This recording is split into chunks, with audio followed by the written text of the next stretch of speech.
அப்போ நாம செய்யற பிம்ல முக்கியமா ரிவிட் தான் வருது. அது எல்லா இடத்துலயும் தேவைப்படுது. இப்போ நகராட்சியில விவாதம் வரும்போது இந்த ரிவிட் ஃபைலை திறந்துதான் நாம விவாதிக்கிறோம். அப்ப படிக்கும் போது அது ரொம்ப முக்கியமானது. அது காலேஜ்ல சொல்லித்தராதும் இல்ல. அப்போ உங்களுக்கு செமஸ்டர் விடுமுறை கிடைக்கும் போது அதை போய் படிச்சா உங்களால அதுக்குள்ள போக முடியும். அப்புறம் வேற ஏதாச்சும் இருந்தா கேட்டா நான் சொல்றேன். இனி ஏதாச்சும் சந்தேகங்கள் இருந்தா உங்களுக்கு இது ஒரு நல்ல வாய்ப்பு. ஏதாச்சும் சந்தேகங்கள் இருந்தா சார் கிட்ட நேரடியா கேட்கலாம், சரியா? யாரும் தயங்க வேண்டாம். ஏன்னு என்ன போதும், நான் மைக் தல. இனி தப்பா இருந்ததும் பரமில்ல.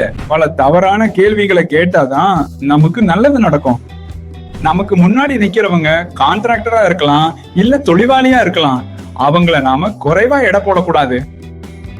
நாம நினைக்கிற மாதிரி இல்லாத ஒருத்தரை ஒரு கேள்வி கேட்கும் போது அது முட்டாள்தனம்னு நாம நினைச்சாலும் அதுல இருந்து நமக்கு பெரிய புரிதல் கிடைக்கும். அப்படி ஏதாச்சும் முட்டாள்தனம்னு நாம யோசிக்கும் போதுதான் புரியும் அவர் கேட்டது முட்டாள்தனமான கேள்வி இல்ல, அது அவரோட பல வருஷம் அனுபவத்துல இருந்து வந்த கேள்வி.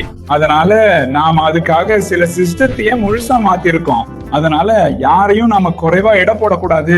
எல்லார்கிட்ட இருந்தும் கிடைக்கிற தகவல்கள் நல்லதுதான். அப்புறம் ஏதாச்சும் சந்தேகம் இருந்தா அப்பவே எழுந்து நின்னு சொல்லலாம்.